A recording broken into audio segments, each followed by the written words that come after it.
I want to talk about something today that I find to be genuinely disturbing. Something that has been growing in scale on the platform that we are all using right now, and that I think is doing severe damage to a lot of vulnerable Western men without them fully understanding what is being done to them. Specifically, I want to talk about the entire category of Filipina YouTube channels that have built up over the last 3 to 4 years, that farm tens of thousands of views per video, that use suggestive titles and thumbnails to pull in a very specific demographic of viewer, and that have quietly become one of the most efficient extraction machines aimed at lonely Western men that I have ever seen operate. I want to be careful about how I frame this from the start. This isn't a video attacking Filipinas as a group. It is not a video attacking women. It is not a video attacking anybody for making a living on the internet. It is a specific analysis of a specific business model run by a specific subset of creators targeting a specific demographic, and I want to walk you through it honestly because I think the men on the receiving end of it deserve to understand what is actually happening to them. Let me be clear about what I mean by this category of channel. If you've spent any time on YouTube looking at Philippines content, you have already seen them. The thumbnail is a young Filipina woman, possibly the creator herself, usually presented in a way that leans hard on suggestive posing, styled to hint at something the video does not actually deliver. The title uses asterisks and emojis to obscure specific letters in provocative words so that the platform's automated moderation does not flag the content, but the human viewer can immediately read what the word was meant to be. You have seen the pattern, a word that is clearly meant to be read as a specific suggestive term with 1 or 2 letters starred out, sitting alongside a clickbait farming that promises access to something the video will never actually give you. Something like why my Western husband loves my something asterisk asterisk, or what happens in the bedroom when a Filipina, or the truth about Filipino wives and their asterisk asterisk asterisks. The whole visual and textual vocabulary is engineered to deliver a specific implied message while staying just inside YouTube's content policies. Let me be honest about what this content actually is. It is the bottom of the barrel of YouTube content produced anywhere on the platform. The information content is minimal. The actual argument being made in any individual video is almost nothing. The video is a delivery mechanism for the thumbnail, and the thumbnail is a delivery mechanism for the click. And the click is the entire product.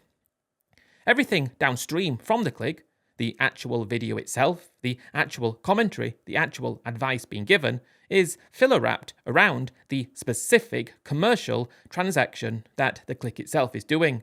The creator is not trying to communicate anything meaningful to the viewer.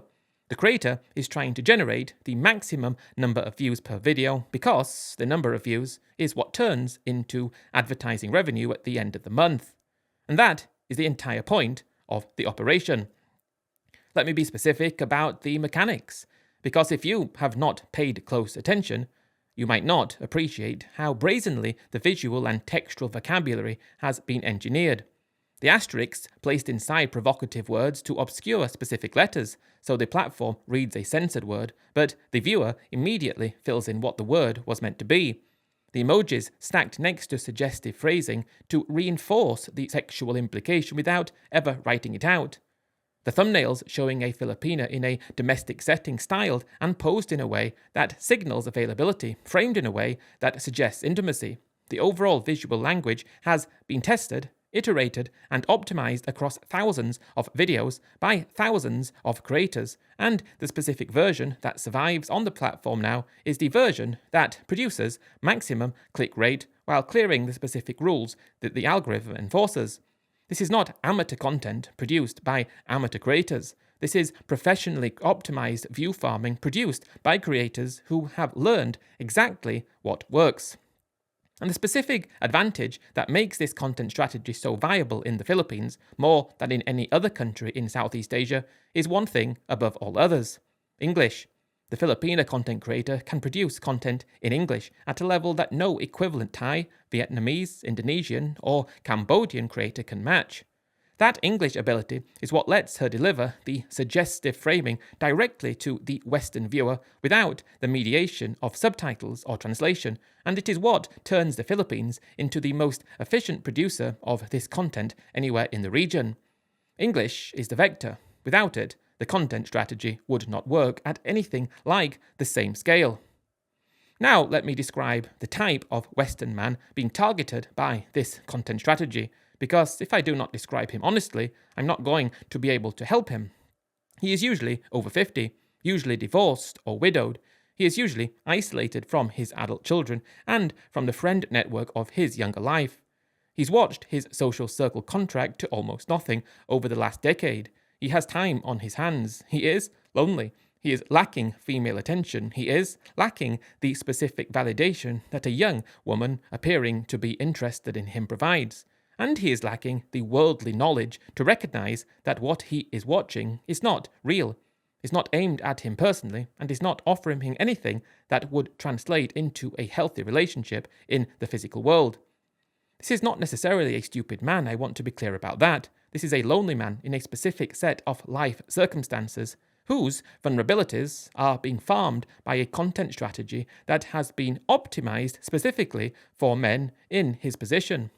Calling him stupid misses the point. The point is that a specific class of creator has identified a very specific vulnerability and is systematically exploiting it at scale on a platform that is happy to monetize the traffic because the traffic produces advertising revenue for the platform too. Now let me talk about the damage that this content is doing, because it is real and it runs in two directions at once. The first direction is the damage to the men consuming the content. The specific psychological effect of watching hours and hours of this content is that the viewer's expectations get quietly warped. He starts believing that the Filipina woman in the thumbnails are representative of the Filipina population as a whole. He starts to believe that Filipinas are, in general, available in the specific way the content implies. He starts to believe that if he simply travelled to the Philippines or matched with a Filipina online, he would be met with the same suggestive availability he has been consuming on screen. And he acts on that belief. He books flights. He signs up for dating apps aimed at Western men looking for Filipinas. He starts messaging Filipinas online with the sole expectations that the content has shaped. And when the real world does not match with what he has been watching, he does not conclude that the content was misleading. He concludes that he needs to try harder, spend more, or find the specific version of the fantasy that the content promised was out there. So he continues to search, and often he finds a Filipina who is willing to perform the role for a period of time in exchange for financial support. And the money starts to flow, not to the creator he was watching, but to a real-world Filipina who has shaped into the fantasy that the creator painted, because there is a market for that fantasy that has been created by the exact content strategy that I am describing.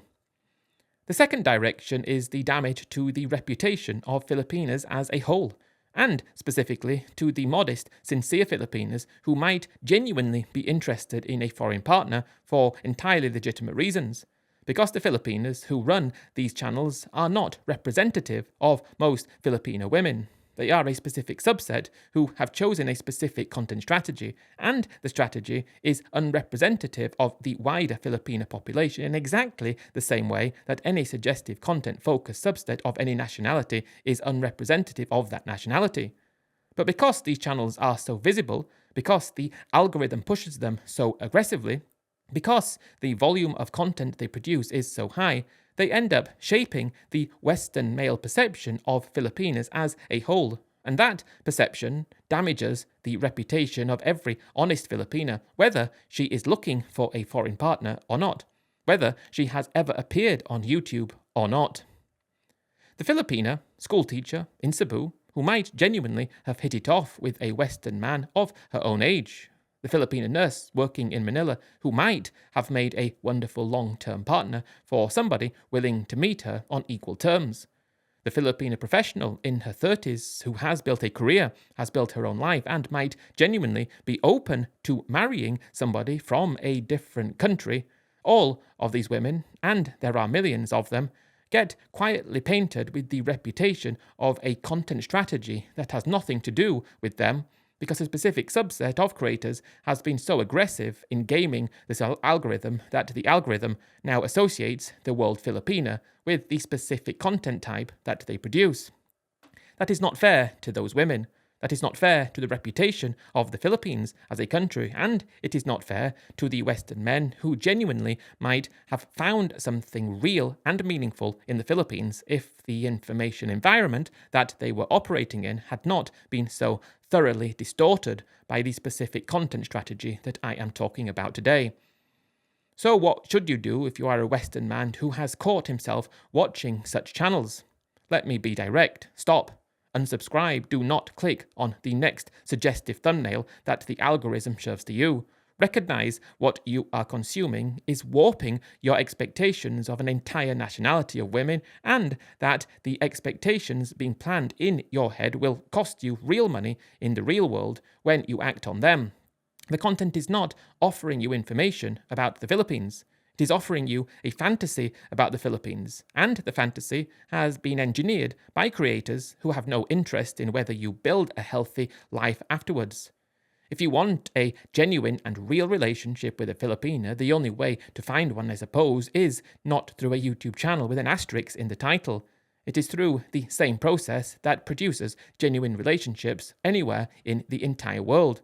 Spending time in the country, meeting people in normal social contexts, getting to know somebody's actual family, friends, and history before making any long-term financial commitments. Taking years, not weeks, filtering carefully, being honest with yourself about what you are actually looking for and whether the woman in question is looking for the same thing as you. That is how real relationships form anywhere, and it is not what the YouTube content strategy is offering you at all. And if you are watching this and you actually recognize yourself in the description of the target audience demographic, please understand that I am not in any way attacking you. I am trying to help you. The men who actually watch these things with their expectations are being warped by the content and are being harmed by it too. And the honest analysis of what is happening is the first step in actually defending yourself against it. You deserve a lot better than what this content strategy is offering you. You deserve honest information, real relationships, and the specific dignity of not being the raw material in somebody else's view farming operation. That is what I wanted to say today. This content is the bottom of the barrel of what YouTube produces.